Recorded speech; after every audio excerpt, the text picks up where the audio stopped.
to The Hinge with Noel and Jake, a spiritual meander on the mystery of being human. Hello, Noel. Hello, listeners. Morning, Jake. Morning, listeners. So, Noel, are we going to say that we are going to talk about endings? We are. We are. And as you said, as you said it to me, Jake, I wasn't going to throw you a curveball there. As you said it to me, I was kind of saying, "Wow, that's a fairly grand." But yeah, we had a curious and engaging conversations this week about endings, and as is often the case, you end up in really interesting places, and. So where we ended up, listeners, we were talking about endings, and which maybe at one level we might think about lots of things.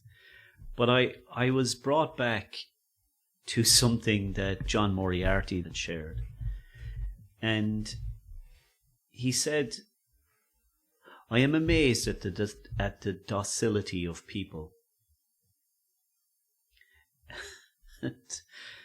And then further on in that, where he was having a reflection upon society, it's from a piece that he spoke in a documentary. It was on RT one good couple of years ago. And John Moriarty was a Kerry poet, philosopher,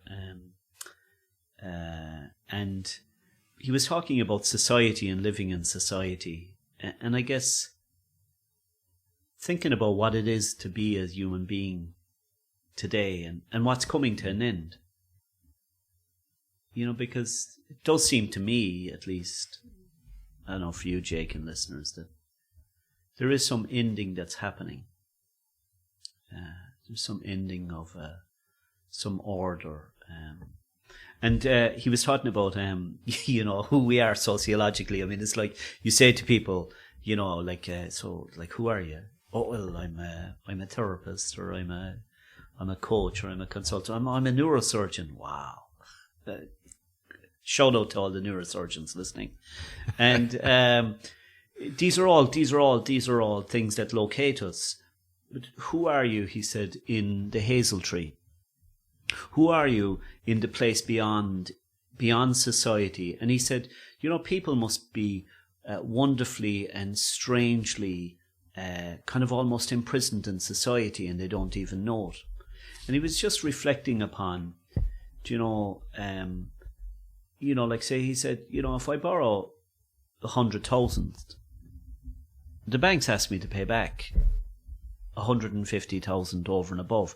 Now, he said, if I was walking down the street and somebody came up to me and said, your money, and they had a knife to me, I'd say, grand. To use his words, which is probably not very political, that's the druggie, he said, or whatever.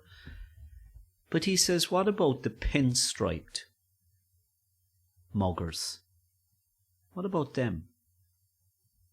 Because we think about that in today's society, the people that, in many ways might be, we mightn't consider them to be muggers. But he said, the people in the financial houses and the chauffeur-driven cars. And he says, what I'm amazed is that mortgagees of Ireland, so he was just talking about Ireland, he said they don't arrive in O'Connell Street. I love this piece. They don't arrive in O'Connell Street and sit down and sing hymns and light candles. I mean, that was a piece that I just thought, wow, sit down, sing hymns and light candles. And he says, what is O'Connell Street? Oh yeah, O'Connell Street. So in Dublin is one of the main streets in Dublin. It was where the GPO was, where the 1916 Easter Rising. So there's a lot of significance. It's where Nelson's Pillar was blown up in the 70s. And every city, doesn't it? It's like, I think he's talking about protest and the ending of something. And he says, and then when somebody comes down to him and says, "What's up, gang?" You know what I mean? What's you all got you here singing songs and singing hymns and lighting candles? And they're saying, we're only going to give you 5% over and above what we've borrowed, no more. He said, I cannot understand, he said. He said, it's the docility of people to be mugged to that extent and to cooperate with the mugging, And I suppose when we were talking about this and reflecting upon this and endings, that actually that part of us that goes along with society, that goes along and says, this is the way it is. You know, my favourite, I think listeners by now will get my one of my favourite lines, things that I think about. The reality is, whose reality? Because the reality is that we probably are parts of us all are docile. And, you know. Yeah. Yeah, it's an uncomfortable thing to hear. Because I certainly don't like to see myself as docile, but many things that we go along with before we speak up. And also some of the fear that it instills when we decide not to accept it any longer, especially when you feel that you're the outlier, when everybody else seems to be thinking that it's all just fine, and you're saying, hey, this is not on. No, I opt out. Oh, what's wrong with him? Yeah. You know? Yeah. And beautiful what he said. You know, John Moriarty. Who am I in the Hazelwood? Who am I outside of society? Who am I beyond the pale? Out there. And he's asking the same question kind of 4 times. Do you really know who you are? And he chooses the Hazelwood, right? He gives up his academic career, spends some time gardening with Carmelites in Boars Hill in Oxfordshire. Yeah. When he was going through a dark night of the soul, by the way. I mean, that's what was happening, as I understand him. Yeah. And then he comes back to Ireland, and he lives all by himself. You know, with not at least ostensibly giving a service to society any longer. But of course, a much bigger. He's witnessing. Yeah. He's offering a witness through his writing. And difficult, the docility of people. And of course, part of it is that I try to refrain from watching the news, and then I also feel that I must at least try to understand a little bit about what's going on. And I found myself listening to the World Economic Forum, and also listening to my friend who lives in Minnesota, who's very worried about what's happening in the world, and is now, decided she's going to go on a protest today, and I think it's -30. So it's actually, apart from the fact that it's dangerous to meet these ICE people, I think we should stop calling them agents, because it might actually attribute some skill to them or some legitimacy. ICE people, she's going to face them, with peaceful protest.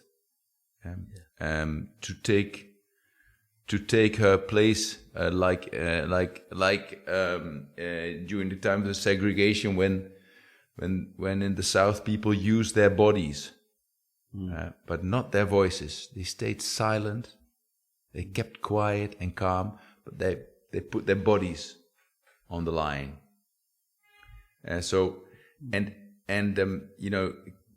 My friend was saying to me, Kim was saying to me, that she'd been to a meeting where they'd been talking about this, and the man speaking to them said, this is not just an act of resistance. To be able to do this, you have to be filled with an immense love, to put your body in the way. And then I saw also, this love being the driving force. I saw a YouTube video of some people in a private hospital somewhere in Minnesota, and an ICE person came in to check somebody's papers and started to hold them by the arm. And the nurses stood in between, and they reached out with their arms, and they put their arms in between the person, but they didn't touch anyone. They didn't grab, they didn't pull. They said, "You should go. You have to go away. These are private premises. You have no place here." And they were adamant. And they kept on standing in between, moving their bodies literally in between. And it was a really awkward sort of a dance that was happening. But it worked. The guy left because he couldn't justify what he was doing. And, in our preparation, this desire about, needing to, wanting to be real for us to talk about love and spirituality and the arts, but in connection to what is happening right now. And I have been quite worried and maybe sometimes a little bit negative. And then this week also, because of the conversation that you and I had, that, we all have an opportunity to take our position and take our place and have some sense of agency. For me, I feel much better now. I have some agency and my lens became more positive. And then I heard Mark Carney, talking about what their stance is towards this changing world that is not a transition. It's a rupture. And then we are also, again, talking about an ending. It's a rupture of the world that we used to see. And his proposition of stop abetting the story. And so he quotes from the essay from Havel about the agency of the common man who stops to be docile. I mean, coming back to Moriarty's wording, but the answer about what can we do? So Havel says every morning a shopkeeper in the communist in behind the Iron Curtain puts a sign in his window: "Workers of the world unite." He doesn't believe it. No one does. But he places the sign anyway to avoid trouble.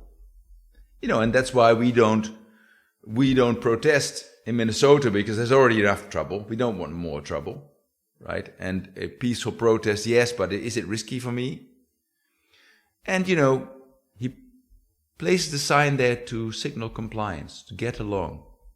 And because every shopkeeper on every street does the same, the system persists. So not through violence alone, but through the participation of ordinary people in rituals they privately know to be false. And so it's basically when we stop participating in the ritual, something changes, and we see things that change. People they're fed up, and they're not gonna chuck over apple carts. They take up arms. They're just gonna say, we no longer want to live in the lie. Yeah, we no longer want to participate in that lie. Yeah, like I'm thinking about what you were saying, Jake, about the ICE agents. Those individuals that the legitimacy that, because there is no legitimacy where, in a civilized, democratic, loving, just society, that we would dignify people, that we would dignify. I'm thinking about how that those nurses dignified, upheld, the vocation of nursing, which I imagine also includes, to alleviate suffering, to do no harm. Yeah. And what are we willing to risk? And as I was listening to you, I was thinking about protest and your friend Kem, whose piece I read this morning, and, I was struck, and then underneath it, I saw that there was this, I think, an 86-year-old Benedictine nun, and it was just a photo of her footprints in the snow, out to protest. And I guess like a spirituality that says, boots on the ground. What is it I'm willing to risk? What does love call for in this situation? How does this move me? And I was thinking about earlier on in the week, we were sharing about Abraham Joshua Heschel, who walked in the marches with Martin Luther King. And he wrote afterwards about as he walked, he said, I felt my legs were praying. And I love that image, because sometimes the body's, as you say, on the line, that my body is an instrument of prayer, which is a response to this current rupture. Yeah. Because it's not business as usual, and how we ask ourselves, how can I participate? How can I move beyond the lie? What I've been sold, or I've been told what the reality is.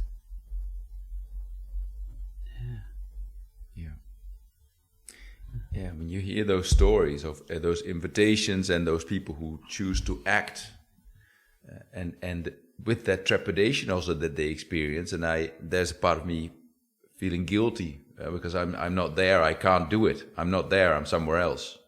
But it does provide hope, there is hope, and even though things look worrying and dark out there, I suddenly sense, I'm reconfirmed that we will rise, and I look around me and look, most people around me are of goodwill.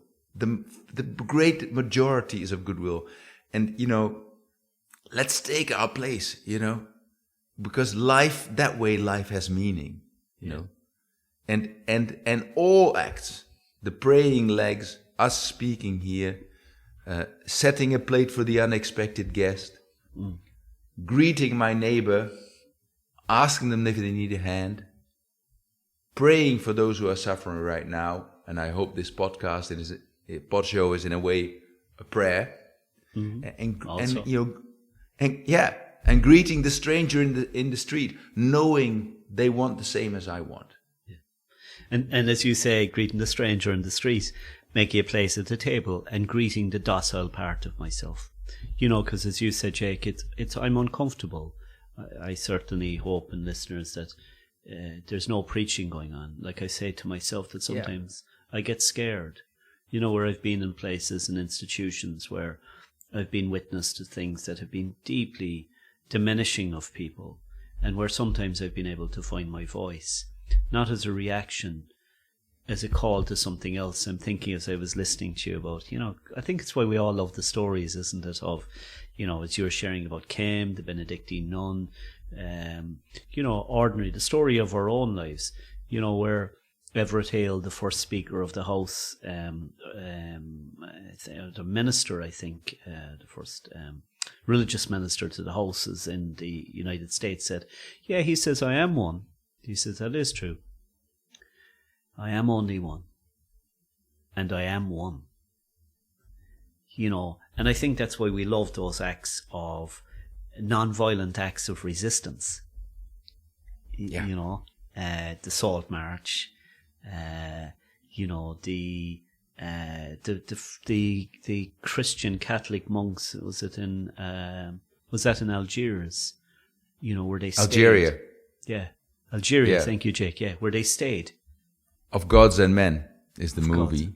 Yeah, I highly recommend it. I think I've seen it 5 times now. Wow. Maybe I should watch it again tonight. But they are told to go, and they the local official saying you're a pain in my backside because I have to look after you and I can't. There are road workers from the Western road workers being killed along the road. This. Go away. And they say, we're part of this society. We belong here. God sent us here, and we will give testimony. Yeah. And we will not have guns in this monastery to be protected. And then the local militia show up for medication and for band-aids and stuff like that. And they say you can come and get the stuff, but get out with the guns. The guns are not allowed. This is a house of peace. And in the end, they all disappear, right? But the fear that people speak of when they let go of that docility, it's a foreboding of potential martyrdom. Because now, when you see what's happening in Minnesota, you don't know what's going to happen. You get thrown in jail, sitting in rooms with 30, 40 people with no access to toilets. You might be beaten up. So, the chances are high that it won't happen and that it will, but there is a chance that it will. It makes us very uncomfortable, and the system is relying on that, right? Yeah, to compliance to, the fear and to engender compliance and enforcement and yeah. I'm thinking of a friend of mine in the States. He was talking about the people who wait outside the detention centres, the ICE detention centres, because oftentimes when people are released, that they're released with nothing, no phones, no jacket, and so people wait outside so that they can, receive them and support them, and these tiny little acts of solidarity, resistance. Even that word, maybe that was part of the curiosity I had this week. We think about resistance, so what does that conjure up? We think of endings, and what does that, and maybe liberating that word, or what does love mean? Because love sometimes means that I extend my hand between the person who's been diminished, oppressed, and I don't use violence. I don't become the thing that I'm resisting.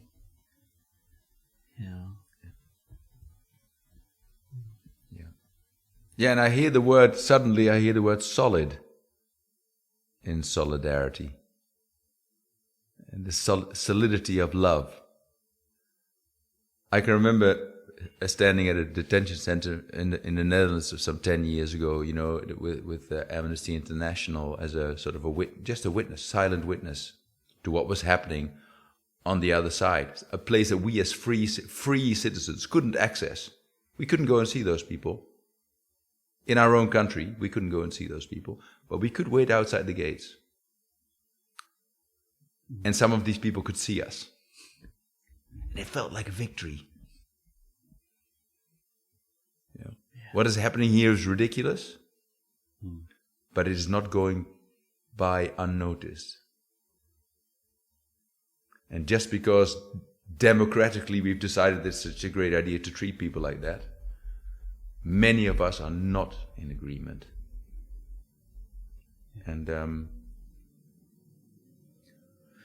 well, it's not a grandiose thing to do, but it is something. It is one thing that you could have left undone, not done. And you did it, and it can't be undone by anyone because you've witnessed. Yeah. Well, I think for all of us, isn't it? Because maybe I'm not going to go to, wherever the places where, there's real pain and suffering that, the circumstances of my life, the realities of my life, mean that, I have responsibilities maybe as a father, as a mother, etc., marriage, other things. But we say, what's mine to do? What's one piece? And I often think I'm often struck by that, the power, as I was listening to Jake about witness. I give witness. I don't avert my gaze. Yeah. I don't become complicit.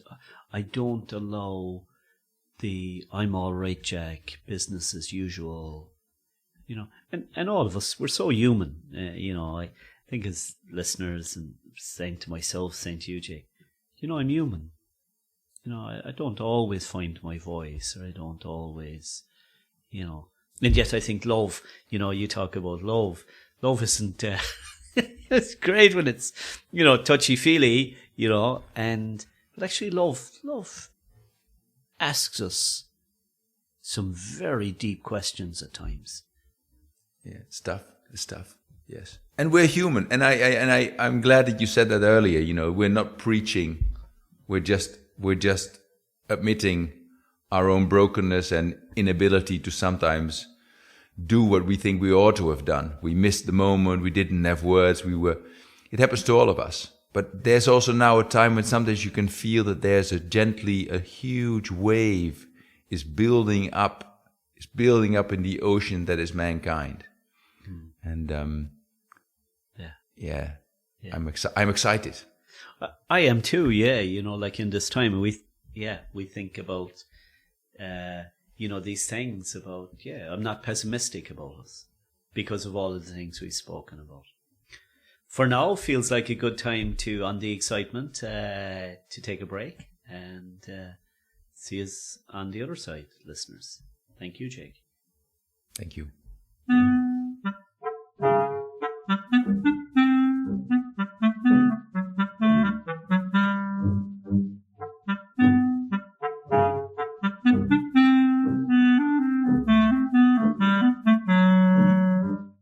Welcome back to The Hinge with Noel and Jake. Please support us by following The Hinge podcast on Patreon, YouTube and Spotify, or wherever you listen to your podcasts. Welcome back, listeners. Welcome back. Welcome back to the excitement. Yeah. You know, what are these two boys so chirpy about? They spent the last 20 minutes talking about the state of affairs.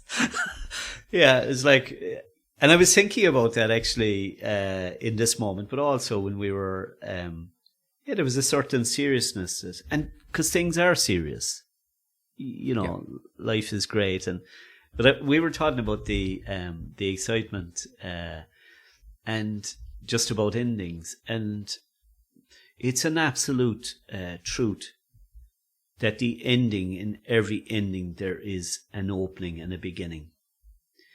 And I think you reminded me, Jake, didn't you, that yes, that death does not have the final word. You know, that there's always something that opens up. You know? Yeah. Yeah, and I find whenever I speak to my monastic friends around where I live, at the Abbey of Our Lady of Quor, they never fail to connect the two. So when they talk about endings, when they talk about death, they talk about resurrection. There is no such thing as a final death. Death having the final word. It's like saying the universe was emptied. Well, what is there when there's nothing? Well, that's impossible. That is impossible. And so something new is born. And so it's fearful, perhaps, but to me, it is many of the things that I see. I want a good future for everyone. The world was already a bad place in many, many places, but now it's come to the West, so we have to suffer a little bit, poor us. But nonetheless, what will my children's lives be like? Will there be war? And all of those things. But when I uncharacteristically started listening to what was happening in Davos at the World Economic Forum, not really my scene, that mindset of looking at the opportunity, of taking responsibility. So, it's a bad world out there. What can we do? We take full responsibility, I think Mark Carney says, for the changes. We're taking it head on. We're taking it in our stride. And we will look at what we've got. A very well-educated society, plenty of resources, and many, many middle-sized players who have gone along with the hegemons and the hyperscalers and the aggressors for too long. And, you know, we're all a little bit guilty of having done that as these medium-sized players, and us as docile citizens, perhaps. He said, but now we've had to find a few warning shots, and we will take responsibility. And he gives a list of, he's not naming anyone, he's not against anyone, he's talking about what he's for. What are you for? Like, it's what you like to say. It's an invitation. Yeah, what are you for? Yeah. And that's often so true, isn't it? You know, that, you know, what are we for? How does love ask me, invite me, challenge me in this situation? How do I move towards? And I was thinking about what you were saying about, you know, drawing on the Mark Carney speech, you know, where you're not blaming anybody. You're not, you know, which tends to set up a kind of, you know, just creates another dichotomy. Maybe you take some time to really reflect. And I think for me, that's been one of the great gifts of the contemplative life, you know, where you sit. I was reading, actually, and I was remembered it, that I was listening to, I was reading something about Martin Luther King. And so after the march in Selma, he got about 30 or 40 letters a day where he, like very seriously threatening his life. And he was sitting in his kitchen, and he said he remembers exactly the moment, and he said, I said, I'm really scared now. And he says, I don't know what to do. And he said, I know that people are depending on me. And he said, I know that if they see my fear, that they will become afraid. And I want to be able to lead. So I really want, I need your support. It's this prayer, it's this beseeching. And he, he writes about this. And then he said in a speech not long afterwards, maybe with a premonition of his own end, he said, if I should be laid, I'm paraphrasing, but he said, if something should happen to me and I should be laid flat on the floor, do not give in to violence. Do not give in to violence. Continue, I think back what you were saying earlier, Jake, I prayed with my body. I use my body, the solidness. And I think that's why those things often, don't they, those stories, real examples of men and women touch us. And I imagine for the listeners, we were talking about endings and docility and then excitement. I wonder, could you think of the times in your life where you did actually stand solidly, either giving witness, maybe finding some words to say something? I think we all have had those experiences in our life. Where we didn't, and in that moment, something new was being born in the world. There was an end to your docility and something new was being born. And that is always so beautiful. And I think that's why sometimes, I don't know about you, you're talking about the film of Gods and Men, Jake, and it's like I've watched it, did you say 5 times? And I'll find something like Moriarty and I'll be really engaged and I'll be saying, have you listened to that? Or like, yeah, you were telling me about it 2 times last week, or because it engaged me. And then, the groundedness. Oh, what's mine to do?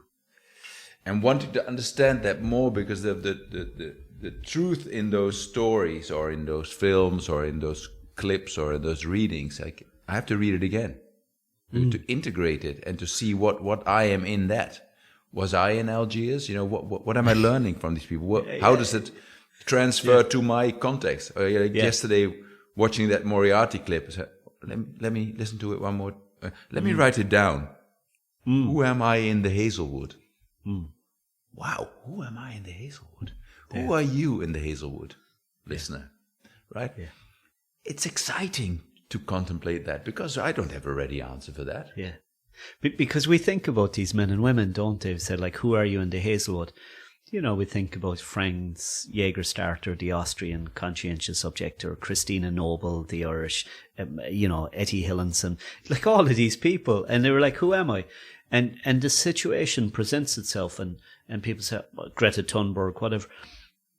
I would never have thought this about myself.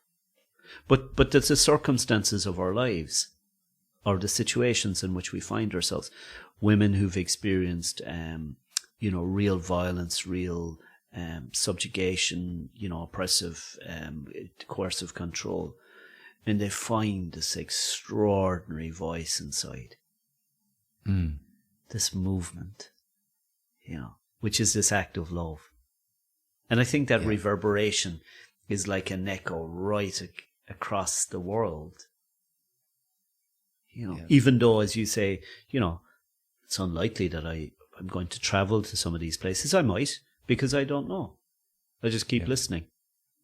And I was thinking also, Jake, I don't know, about, something else that Martin Luther King said, that the moral arc of the universe is long and it bends infinitely towards justice.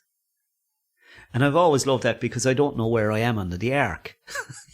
But when I think about my children, and we think about our children or not, or the generations that come after us, for those of us who are not parents, it's like, I did Because that's one of the things, not in a blaming way, where children, future generations might say, what was yours to do? What was it that, and did you, what are the choices we make? And I guess it does ask us to end something of the docility. Yeah. And it's not a resistance against docility. It is a letting go of docility. And sometimes we don't even hear a call. And sometimes we do hear a call, and do we heed the call? Yeah. Yeah, it's like, that's for somebody else. Wrong number. Yeah. I'm busy drinking. Yeah. I'm rather busy right now. Yeah. Yeah. Call back later, love. Yeah. And one of my principal worries is that at the end of the moral arc, they will say to me, but we were calling you all the time and you pretended you didn't hear it. Oh, I didn't hear anything. Shocking to me. It's a real worry that I think, have I missed something? Am I doing the right thing? Am I paying attention? Am I really noticing? Or have I got my head stuck somewhere that it doesn't belong? But isn't that beautiful, Jake? Your question, we're saying, am I really listening? Am I really doing something? And thinking about what Merton, the contemplative Trappist monk, said. He said, I don't know what I'm doing is actually pleasing. I actually don't know if it's the right thing I should be doing. I'm not really that sure. But he said, I think my trying pleases you so. And I think they are beautiful acts, and we see these in everyday life, isn't it? That for all of we have the moments, I help somebody, with their shopping, little acts of kindness and that really create these lovely ripples. I mean, which one of us hasn't had an experience of kindness which shapes the rest of our day? Yeah. In fact, I was just writing about it this morning. I got up this morning early. I'd written a piece about seeing being in the National Gallery, sitting in front of the beheading of the head of John the Salome with the head of John the Baptist on a platter. And I made up a little story that I thought was entertaining, and I woke in the night, and I realized that the structure was wrong. Mm-hmm. So I got up first thing in the morning, happy to be alive. Mostly I'm happy to be alive. And I changed this piece, and I thought it exciting, and I recorded it. I thought, get some work done. And I went to the local bar here, Largo 20, for those of you who intend to visit it in Tulia. It's a bit of a hike, but it's worth it. I go in and I sit down. I'm greeted by the ladies behind the bar who have started to recognize me now after 2 weeks in Tulia, which is it's pleasing. It's nice when people don't just greet you, but that they know who you are. They recognize you. And then somebody comes in who I might then on Saturday at the bonfire to celebrate the feast day of Saint Anthony Abbot, the Desert Father. Anyway, it's a bit of a local event. It's not so much a religious event. It's just a community event. Everybody was there. They were making sausages. They were frying chips in olive oil. I mean, we have it poor up north. Chips fried in olive oil. Pretty amazing. Anyway, she comes into this bar. This lady I met on Saturday. We greet each other. She invites me to come over to her house for a drinks party that she's organized, and she sits down for her meeting with somebody from her work. And then the waitress comes to me and she says, "The lady on the other side of the bar, she's paid your coffee, just so you know." And it makes your day. Makes your day. €1.20 to make somebody's day. Yeah. Right? Just small acts. Small acts.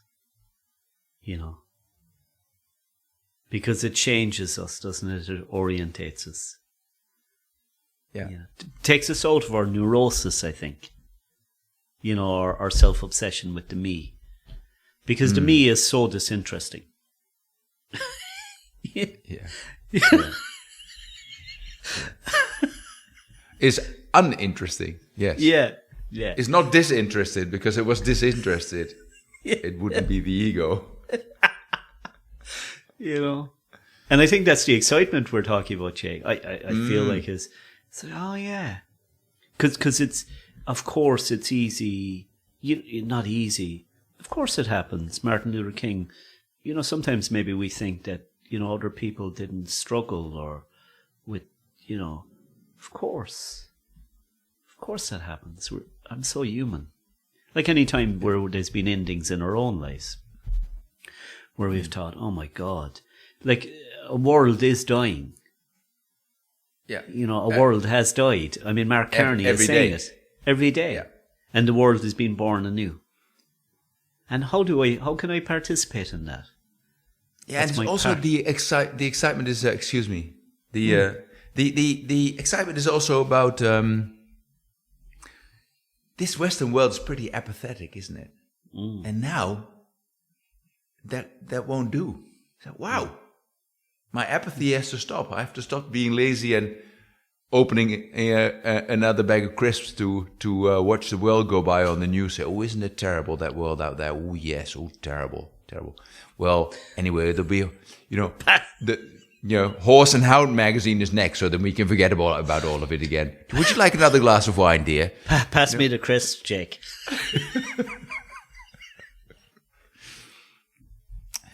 No, you fat bastard. You're not having any. You know what I mean? How can I stuff down my discomfort? I'm talking about me. I am too. Not telling anyone what to do, but it's uncomfortable, and then you see that. Yeah, we can take responsibility. It's the same with in the preparation we talked about going on marches, which are those days that you never forget, and That's right. there are also not that many. It's not like it's supposed to be a hobby that you relish the next opportunity. But when Brexit came, there was a peaceful march of 1 million people. And we took our children. The kids would say, do we really have to go? I mean, it's not going to happen anyway. No, we have to go. It's an unforgettable day because you are part of something that is way beyond your conception of oneness. 1 million people. Not an angry word spoken. Yeah. And isn't that so refreshing? Yeah. Not a word in the unhealthy anger. And same, we were saying, went to March a good few years ago when the austerity came into Ireland, and and so you can, maybe all of us can kind of say, well, what difference does it make? Well, who knows? But the experience of belonging and participating and praying with my legs. I mean, I wouldn't have said that at the time. Like Joshua Heschel, I mean, he says one of the things, he said the opposite of good isn't evil. The opposite is indifference. Pass me the salted peanuts. Yeah. They go really well with this wine. That's right. And that's how relationships end, right? Indifference. You give up caring. Maybe you forego it. You're like, well, yeah, whatever. Indifference is a crime, right? Because I suppose for all of us, we would never want anybody to be indifferent towards us. No. Maybe sometimes at our heart we're indifferent towards ourselves. And yet there's something deeper that, love, God, whatever words we might use, is not indifferent. No. And that's something beautiful. Yeah. And I think it's something that the mind can't wrap itself around. Yeah.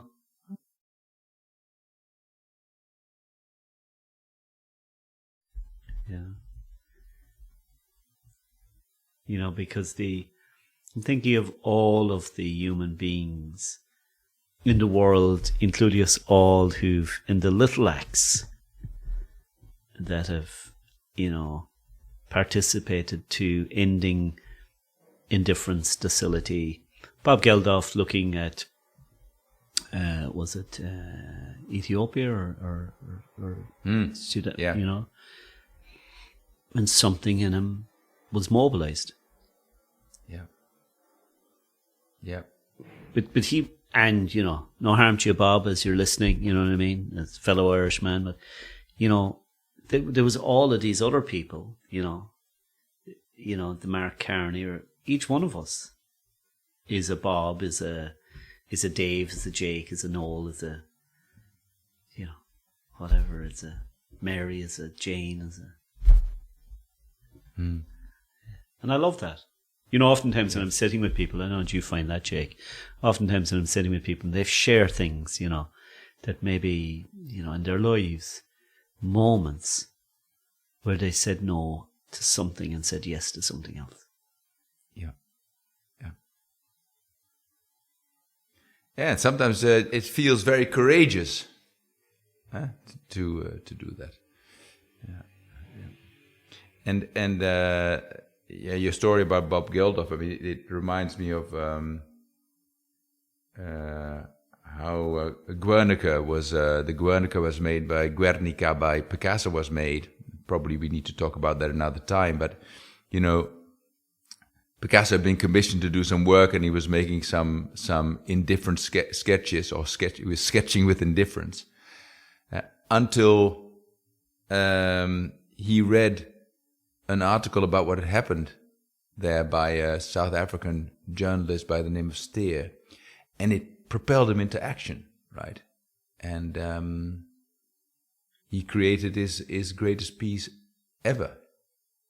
Right? He took that responsibility, and it is an awful thing to see that work of art. I mean, it really, you want to understand what war is like. You visit Auschwitz to see to understand really what atrocity is. I think it's a good, potent medicine to help you develop some awareness. It's awful, but same with the Guernica. I don't know how you say Guernica, which is properly in English, right? It is awful. It's painful to watch.